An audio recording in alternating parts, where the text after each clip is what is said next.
Growing up in the Bronx is like a big prison.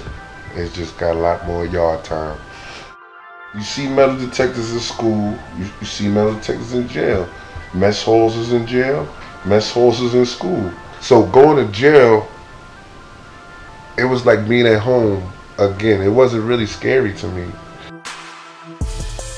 Well, as kids, we had different games. We played, manhunt, blackout, kick the can and stuff like that. To me, all that was just training.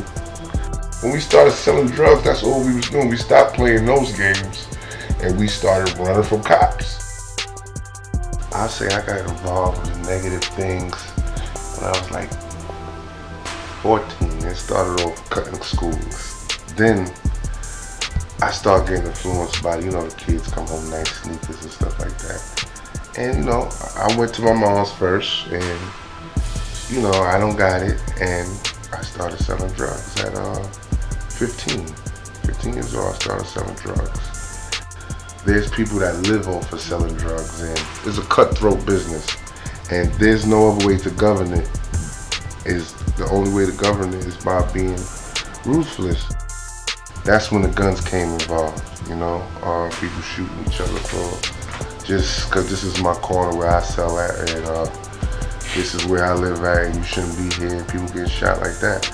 It's so easy to get a gun. Let's start getting a passport. And when the opportunity came, it was, I had a friend, he was my age, and he was already selling drugs. And one time we went out of town and he got into an issue with the people he was out of town with. And he showed up with a lot of drugs for the neighborhood.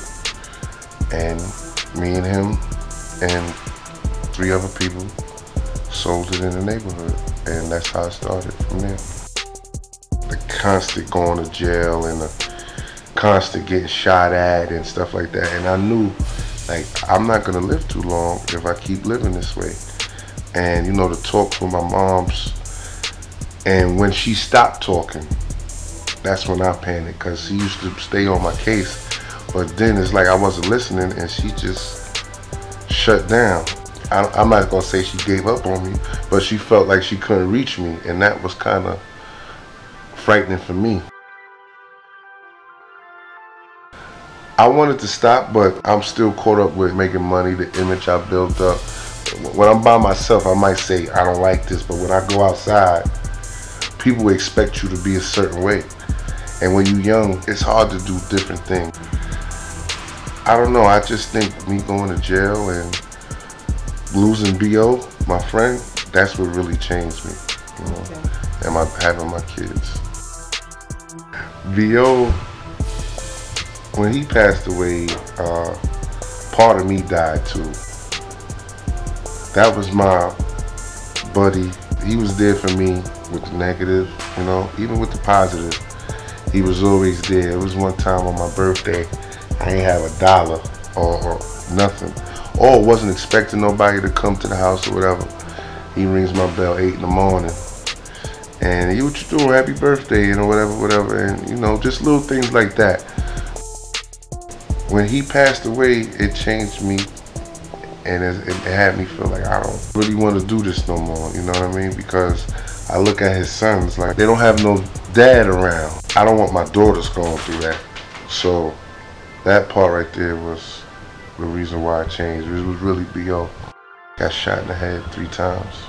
I wasn't with him when he got shot. He had problems with a lot of people, so nobody really knows who killed him, And the cops didn't like him, so they're not really pressed to find out what happened. So I was walking around with a gun just because, when he passed away, I was trying to see who was responsible for it. And that's why I got caught with the gun. And honestly, that saved my life, getting caught with the gun, because I probably would have killed the person if I would have found out who did it. And I was very persistent on trying to find out who did it, and I would have found out who did it. But since I went to jail for that 8 months, I thought about, I started thinking about the people that's living, like my daughters and at the time my girlfriend or whatever. So that kind of reevaluate my goals. I didn't want to find a person. I didn't want to know.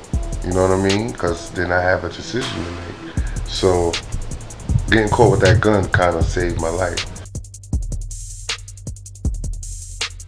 Friends of Allen Academy that help kids that come home from jail, you know, get their stuff together. And we went around the city.